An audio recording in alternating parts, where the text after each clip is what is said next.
मित्रांनो, त्याला म्हणतात ढेंगळा. फुटीचा कांदा ढेंगळा बघा असं असतात. याच्यापासून त्यात बिया असतात कांद्याच्या बिया बघा ह्यात असतात मित्रांनो. ढेंगळा ह्याला म्हणतात ढेंगळा. हा घास आहे.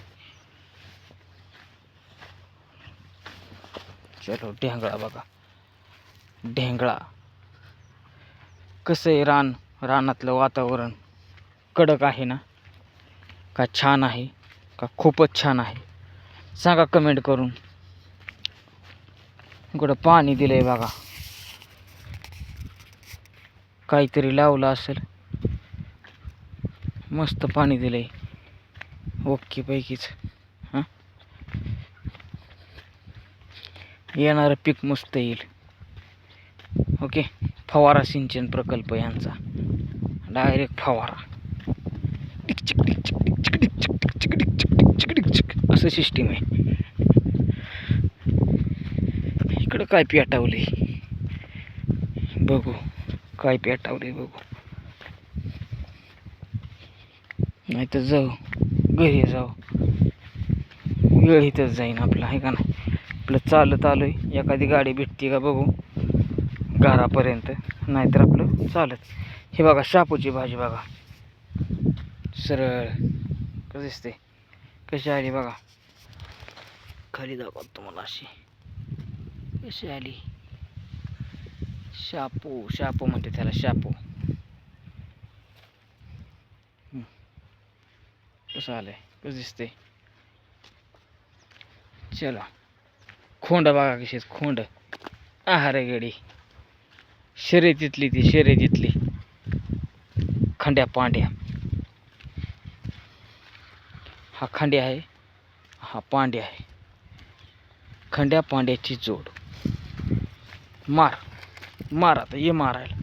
तुला बांधले नाही तर तू मारलंच असतं म्हणून. सगळं काय ओके पैकीच. चलो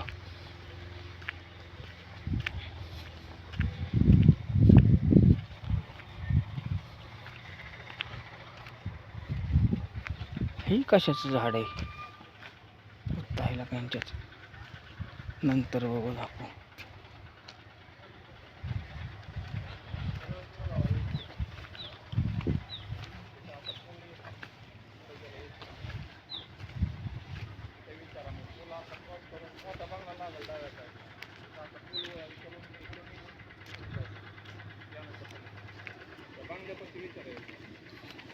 चलो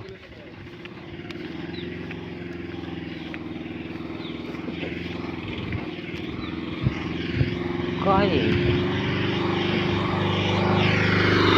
झाड आहे, ऊसाचं रोप दिसत, ऊसाचं.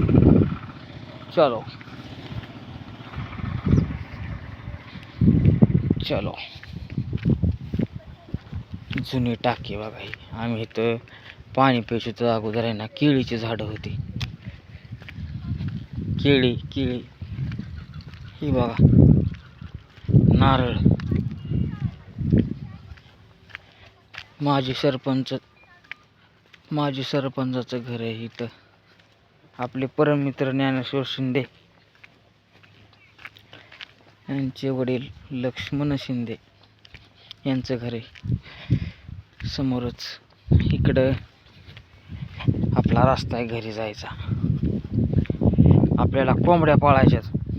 मागाशी कोंबड्या बघितल्या का मित्रांनो ब्लॉगमध्ये, तशा कोंबड्या पाळायच्यात आपल्याला. रानात आलो का नाही, आपलं तीच ध्येय, कोंबड्या 1000 करायच्या. आधी 100 घ्यायच्या, नंतर पिलाव बसवायच्या आणि 1000 करायच्या. मग करोडपतीच बनायचं. 1000च्या 2000, 2000च्या 3000, 3000च्या 10000 असं करायच्या. हाय का नाही. मग 1,00,000 करायचा सिस्टमॅटिकली, हळूहळू.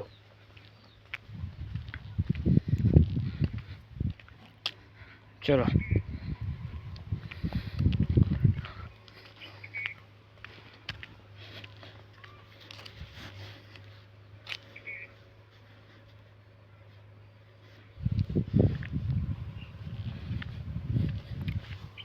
इथं कुत्रं एक लय बेकार आहे, 2-4 कुत्रे इथं.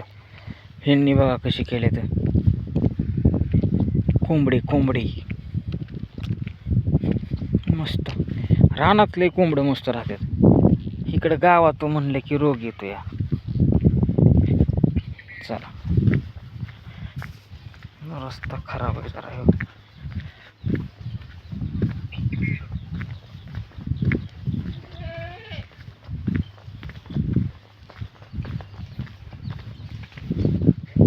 तर झोपले बाबा, ती एक बरं आहे, नाहीतर उठतं लगेच.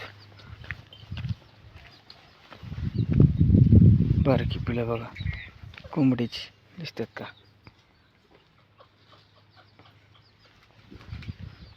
इकडं बी आहेत.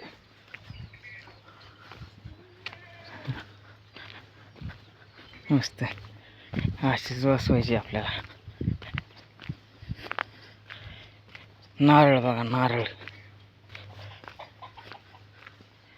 बारकी नारळ लागल्यात.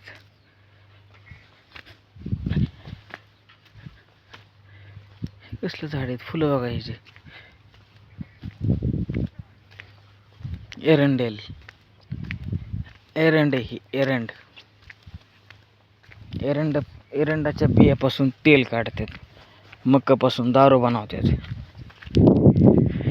तरी मका कमी भावाने विकली जाते.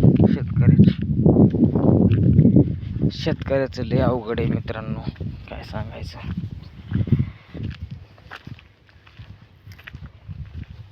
शेतकरी पिकवतो पण त्याला त्याच्या मालाची आहे का नाही, मालाचा हमी भाव किंवा त्याला जो भाव ठरवता येत नाही. स्वतः सरकार ठरवतं हमी भाव किती द्यायचा एखाद्या पिकाला, किती नाही. पण हे चुकीचं आहे. स्वतःने ठरवला पाहिजे, शेतकऱ्यांनीच ठरवला पाहिजे की आपण शेतीमाल आपला जो आहे तो बाबा कसा पिकवला आहे, सेंद्रिय आहे का कसा आहे, आपल्याला त्यापासून फायदा मिळाला पाहिजे असा भाव आपण निर्धारित केला पाहिजे आणि त्या भावाने विकला पाहिजे. नाहीतर सरकारच्याच हातात असेल तर माल फक्त आपल्यापुरता जी काय असेल ती बनवायचा, तयार करायचा आणि आपणच आपल्यासाठी ठेवायचा, मार्केटमध्ये न्यायचा नाही. असं करायचं, मार्केटमध्ये शॉर्टेज करून टाकायचं आईचा वाडा. कसा भाव देत नाही सरकार बघू, आहे का नाही.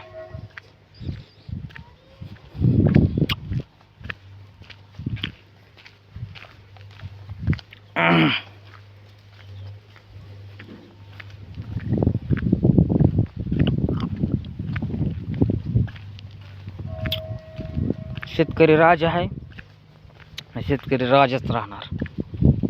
काही वर्षांनी शेतकऱ्याला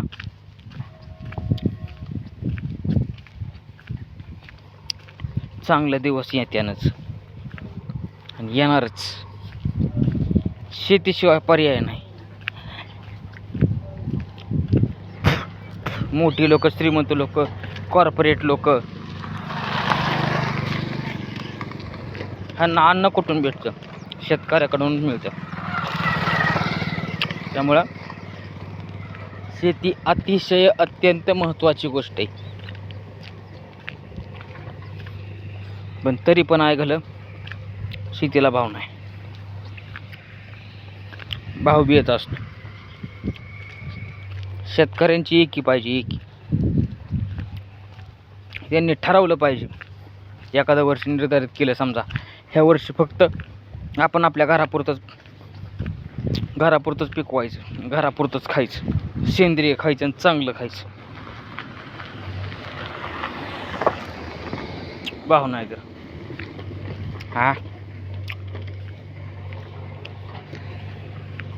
कसा भाव येत नाही बघू ना.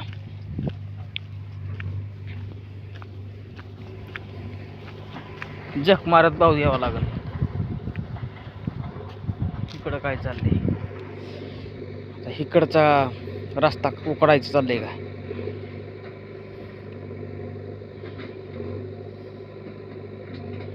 युनियन उकडायचं काम चालू आहे इकडं. रस्ता नवीन करायचं चाललंय.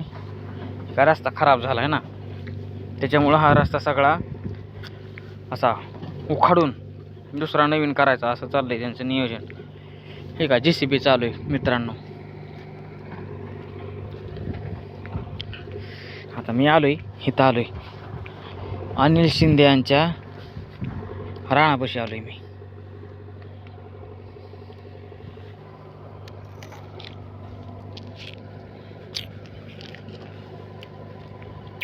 चला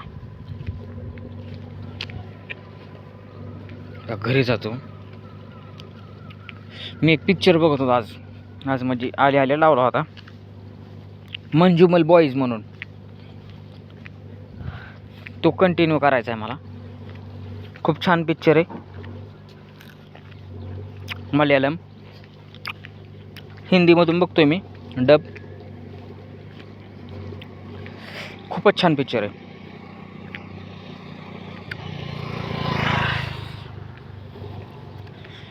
दोस्तीवर आधारित आहे. नक्की बघितलं पाहिजे सगळ्यांनी. मी रेकमेंड करेल. खूप छान पिक्चर आहे, बघून काढा.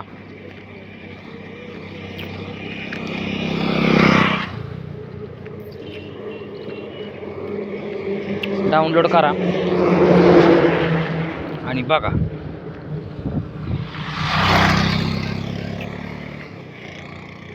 ओके,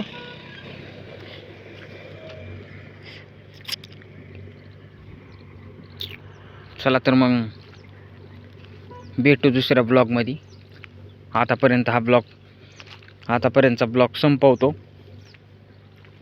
लाईक करा, शेअर करा, सबस्क्राईब करा. Okay, bye bye.